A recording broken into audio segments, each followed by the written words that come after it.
Engineering এবং কারচুপির ধরনটাই ছিল একদম আলাদা। দক্ষ ইঞ্জিনিয়াররা সেই ইঞ্জিনিয়ারিংটা ঠিক মতোই করেছে। ওই যে আমি কলা খাইনি একটা গল্প আছে না, তাদের মুখ থেকেই একসময় বেরিয়ে যাবে। ওনারা ভেবেছিলেন জনগণ ভোটাররা হয়তো বুঝতে পারবে না, প্রতিটি পর্বে পর্বে ইলেকশনের ইঞ্জিনিয়ারিং করা হয়েছে। নারীর অধিকারের প্রশ্নে আপনি ইসলামপন্থীদের উপর চাপাবার চেষ্টা করেন।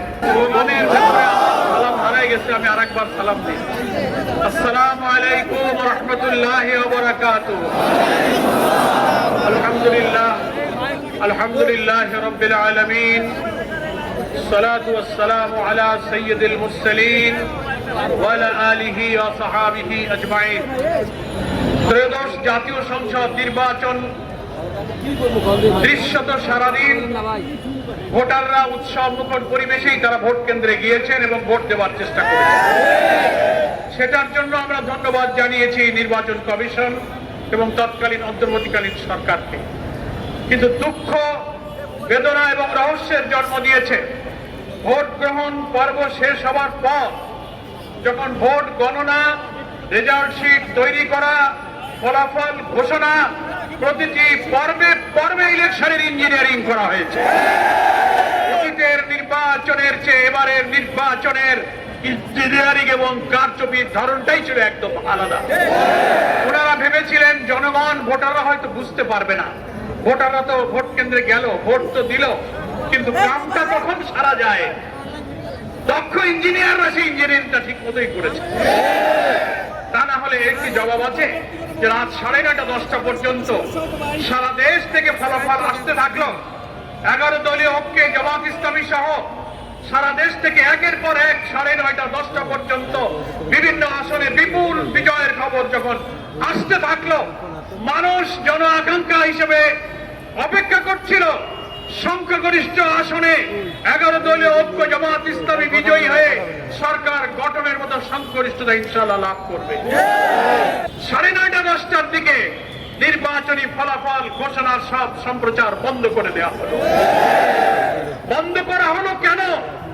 দীর্ঘ সময় বন্ধ করে দিয়ে এর মাঝখানে কি ইঞ্জিনিয়ারিং, কি রহস্য তৈরি করা হয়েছে, আর জামাত ইসলামী 11 দলীয় ঐক্যের বিজয়ের খবর আর আসে না।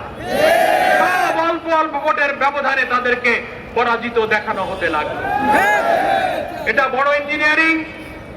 সাংবাদিকরা প্রশ্ন করেছিলেন আমাদের আমিরে জামাত, আজকে জাতীয় সংসদের বিরোধী দলীয় নেতা ডক্টর শফিকুর রহমান এমপির কাছে, যে আপনারা যে ইলেকশন ইঞ্জিনিয়ারিং এর কথা বলেন, কারা ইঞ্জিনিয়ারিং করেছিল? আমিরে জামাত জবাব দিয়েছিলেন বিদেশি সাংবাদিককে। সরাসরি প্রমাণ ছাড়া তো তার জবাব দেওয়া কঠিন।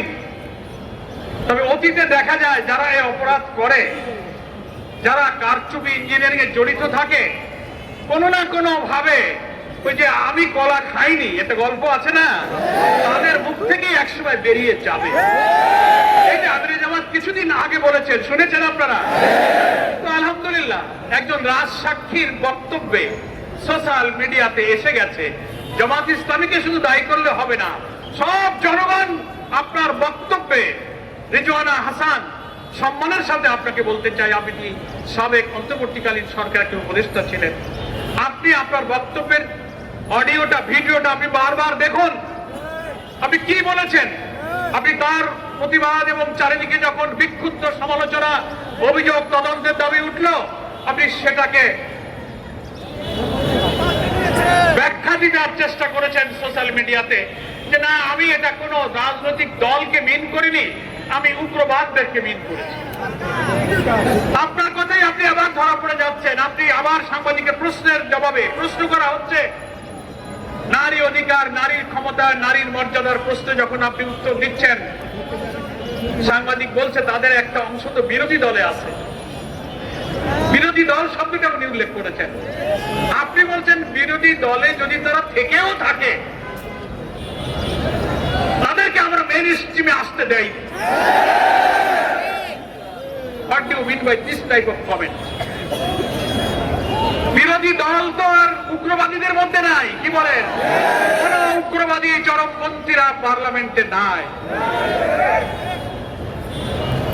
যারা রাজনীতির দল হিসেবে নির্বাচনে অংশ নিয়েছে সকলেই নির্বাচন কমিশনের নিবন্ধিত রাজনৈতিক দল। ইসলাম কোন উগ্রবাদ, কোন চরমপন্থাকে সমর্থন করে না। আপনি সাক্ষাৎকারে মিন করতে চেয়েছেন ইসলামী রাজনীতি যারা করে, নারীর ক্ষমতায়ন মর্যাদার ব্যাপারে আপনি তাদেরকে দোষী করতে চেয়েছেন যে তারা সে অধিকার চায় না। না, বরং আপনারা নারীবাদী হওয়ার দাবি করে যা বলেন তার চেয়ে হাজারো লক্ষ গুণ নারীর মর্যাদা ইসলাম দিয়েছে। আপনারা বারবার কোন প্রসঙ্গ আসলে নারীর অধিকারের প্রশ্নে আপনি ইসলামপন্থীদের উপর চাপাবার চেষ্টা করেন।